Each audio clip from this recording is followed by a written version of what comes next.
ज़ियारतें थी वो हमने सब की हैं अल्हम्दुलिल्लाह, नवाफिल भी अदा की, दुआएं भी की हैं। अल्लाह करीम कबूल फरमाए और बार बार आना नसीब फरमाए।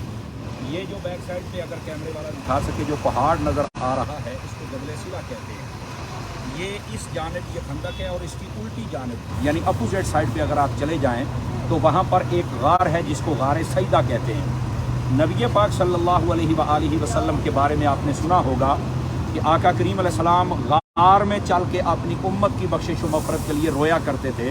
तो वो यही गार थी जिसमें आप, मेरा ख्याल है चलते चलते हम ज़ियारत भी करेंगे उसकी, गालिबन अगर हमारा रूट वो हुआ तो इस गार के अंदर नबी पाक सल्लल्लाहु अलैहि वसल्लम चल के अपनी उम्मत के लिए बख्शिश व मग़फ़िरत की दुआ फरमाया करते थे। एक मरतबा ऐसा हुआ कि नबी पाक अलैहिस्सलाम ने अपने रब की बारगाह में जो मुनाजात थी, जो इल्तिजाएँ थी, वो ज़रा तवील फरमा दी और तवील भी इस अंदाज में फरमाई।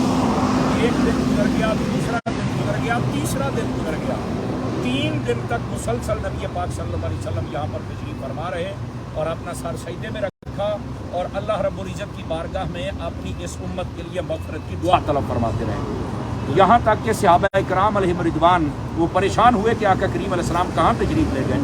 जब ढूंढते ढूंढते इस जगह पहुँचे तो यहाँ एक चरवाहा था, जिससे पूछा कि आपने किसी शख्स को यहाँ देखा तो नहीं। उसने कहा यार मुझे और कुछ नहीं पता, इस गार में एक शख्स है जिसके रोने की आवाज़ आती है और जब ये आवाज़ मेरी बकरियां सुनती हैं तो वो भी रोना शुरू कर देती हैं, वो चरना छोड़ देती हैं। आका करीम सल्लल्लाहु अलैहि वसल्लम आप अपनी उम्मत से इतनी ज़्यादा मोहब्बत फरमाते थे। सहाबा इकराम अलैहिम रिज़वान जब गए तो देखा आका करीम सल्लल्लाहु अलैहि वसल्लम ने सर सजदे में रखा हुआ और वहाँ 1400 साल गुजर गए। अब भी अगर आप चल के देखें तो वहाँ बंदा प्लेन सही तरीके से साथ सजदा नहीं कर सकता, इतना नोकीला ये पहाड़ है। लेकिन इसके बावजूद मेरे आका करीम सल्लल्लाहु अलैहि वसल्लम यहाँ दुआ फरमाया करते थे। वो अलग बात है, ये नबियों के मोजज़ात में से एक मोजज़ा है कि जिस भी पत्थर के ऊपर नबी कदम रखता है वो बिल्कुल सीधा प्लेन ईंट की तरह हो जाता था। लेकिन हर पत्थर हर कदम के निशान को बाकी रखे ये ज़रूरी नहीं था, चंद एक निशान बाकी रहते थे, बाकी वो पत्थर अपने सीने में दफन करके उसको ख़त्म कर देता था। तो वहाँ पर एक निशान भी कदम का लगा हुआ है, वहाँ निशानदेही की हुई है। अल्हम्दुलिल्लाह फ़कीर को वहाँ पर भी बोसा देने का शर्फ मिला।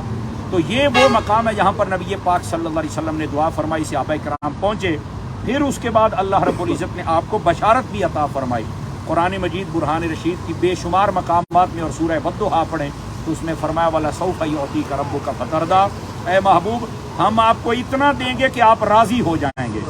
और इसी की तफसीर में लिखा है कि आका करीम अलैहिस्सलाम कैसे राज़ी होंगे। हज़रत इमाम मोहम्मद अल बाक़िर रूहुल बयान में ये रिवायत मौजूद है।